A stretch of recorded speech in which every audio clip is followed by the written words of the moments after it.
করলো, আমি জাস্ট তোমাদের শেয়ারের জন্য বলি। প্রথম সকালে ইংলিশ চ্যানেল পার করেছিলেন একজন মেয়ে, এখানে মেয়েরা বসেছে, তার নাম আছে দীপা। সুতরাং এই যে অ্যাম্বিশনের কথা হচ্ছে, অ্যাট্রাকশনের কথা হচ্ছে, আমি কয়েকটা টুকরো টুকরো কথা বলবো। সবাই এখানে খানিকটা বড়, আমার থেকে বেশি বুঝে ফেলবো, মানে এই স্মার্ট ইনস্টিংক্টগুলো, এই ফোন ঘাটা, সোশ্যাল মিডিয়া, এগুলো আমাদের থেকে আমাদের বাচ্চারা বেশি বোঝে। কারণ এখানে যারা আছে তারাও জানে, মানে তারা মোবাইলে আর্টিফিশিয়াল কন্ডিশন আছে, হয়তো গিয়ে কাউকে বলে যে এটা মোবাইলে বুঝতে পারছে না, এগুলো দেখে তো ওরা বেশি জানে। সেটা হচ্ছে অ্যাম্বিশনের কথা হচ্ছে অ্যাট্রাকশন। অ্যাকচুয়ালি চাইল্ড সাইকোলজি অনুযায়ী, শিশু মনস্তত্ত্ব অনুযায়ী, তোমাদের বয়সটা যে জায়গাতে তোমরা এখন ডিনোট করছো, এটা একটা ট্রান্সফরমেশন বয়স। মানে কি, অ্যাডোলেশন পিরিয়ড থেকে, ওই বাচ্চা পিরিয়ড থেকে এখন আমরা টিনেজার্স পিরিয়ড হচ্ছে, যুবক যুবতী পিরিয়ড হচ্ছে। তাহলে এটা কখনোই ভুল নয়, এটা কখনো খারাপও নয়, কারণ এটা আমাদের একটা বায়োলজিক্যাল ব্যাপার, একটা হরমোনাল ব্যাপার, এর সাথে আরো অনেক কিছু জুড়ে গেছে, যে আমাদের মধ্যে একটা পরিবর্তন হচ্ছে হচ্ছে হচ্ছে। আমরা কনসিয়াসলি করছি না বা করতে চাইছি না, কিন্তু আমাদের মধ্যে পরিবর্তন হচ্ছে। ভালো লাগছে। সব থেকে বড় রোগ, মাথা ব্যথা, সর্দি, জ্বর, সবার বড় রোগটা হচ্ছে ভালো লাগছে না। ক্লাস করবো না স্যার, কেন? ভালো লাগছে না। পড়তে বসবো না স্যার, কেন? ভালো লাগছে না। খাবো না স্যার, কেন? ভালো লাগছে। এই ভালো না লাগার ডেফিনেশনটা কি সেটা কেউ জানে না, কিন্তু ভালো লাগছে। সুতরাং এই ভালো না লাগাটা এই ট্রানজিশন পিরিয়ডের একটা অংশ। স্যার একটু আগে বলবো না, ঈদের কথা বললো, যে সত্যিই তো একটা মানুষ একটা গোল কি খুব সহজে পাওয়া যায়? এই যে যারা একটু কদিন আগে মাধ্যমিকের রেজাল্ট বেরোলো, উচ্চ মাধ্যমিকের রেজাল্ট বেরোলো, গত বছর আমাদের কিন্তু উভয় বেরিয়েছে, ঠিক এইরকম রেজাল্ট, এইরকম একটা সাকসেস এমনি পাওয়া যায়।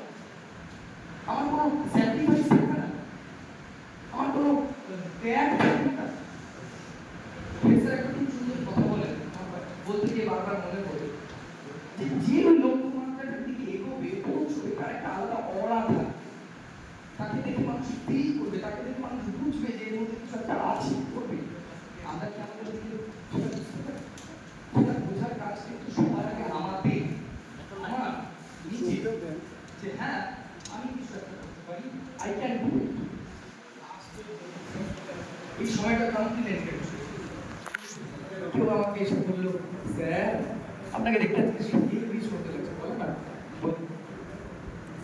আমি কি তাদের মিশে যাবো? আমাকে বুঝতে হবে কোনটা কোন কমপ্লিমেন্ট, কোনটা ব্যাড। আমাদেরকে আরো অনেকে কমপ্লিমেন্ট দেয়, সবাই কমপ্লিমেন্ট দেয়। তার মানে এই প্রতিনিয়ত ঘটনাগুলো আমাদের সাথে ঘটে না, আমাদেরকে জাজ করে বার করতে হবে আমরা কোনটাকে রাখবো, কোনটাকে রাখবো। এই জন্যই আমরা মানুষ। পশু পাখি অন্য কোনো জন্তু এই বিভেদ করতে পারে না, আমরা পারি, তাই জন্য আমরা মানুষ। সহজে পাওয়া কোনো জিনিস যেটা আমরা খুব ইজিলি অ্যাক্সেসেবল করতে পারি, সেই জিনিসটা আমাদের কাজে হয়, সেটাই সবথেকে খারাপ জিনিস। এই পৃথিবীটা ভীষণ সহজলভ্য হয়ে গেছে এখন আমাদের কাছে, ভীষণ ইজিলি অ্যাক্সেসড একটা পৃথিবীতে আমরা বাস করি, যেখানে এআই দিয়ে কিছু একটা বদলে দেওয়া যায়। এখানে আমি আছি, আমি দাঁড়িয়ে বলছি, ঠিক আমার মুখ কেটে কারোর একটা মুখ চলে আসবে, ভেরি ইজি, 2 সেকেন্ডের কাজ। আমরা একটা ইজিলি অ্যাক্সেস পৃথিবীতে বাস করছি। এই ইজিলি অ্যাক্সেস ওয়ালা পৃথিবীতে আমাদেরকে ওই খাটনিটা করতে হবে, যে খাটনির কথা বলছেন স্যার, আমাকে খোদাই করতে হবে, আমাকে ভেতর থেকে তুলে আনতে হবে। রবীন্দ্রনাথের রক্তকরবীতে যে যক্ষপুরীর কথা রবীন্দ্রনাথ লিখেছেন, সেটা কিন্তু সেই ভেতর থেকে তুলে আনা ভাব, পৃথিবীর ভেতর থেকে তুলে আনা ভাব। ইজিলি অ্যাক্সেস পৃথিবীতে আমরা যদি ইজিলি কানেক্টেড হই, ইজিলি পিছনে বয়ে যায়, কোনো কমপ্লিমেন্টের উপর দিয়ে আমরা চলে যাই, that is not for us.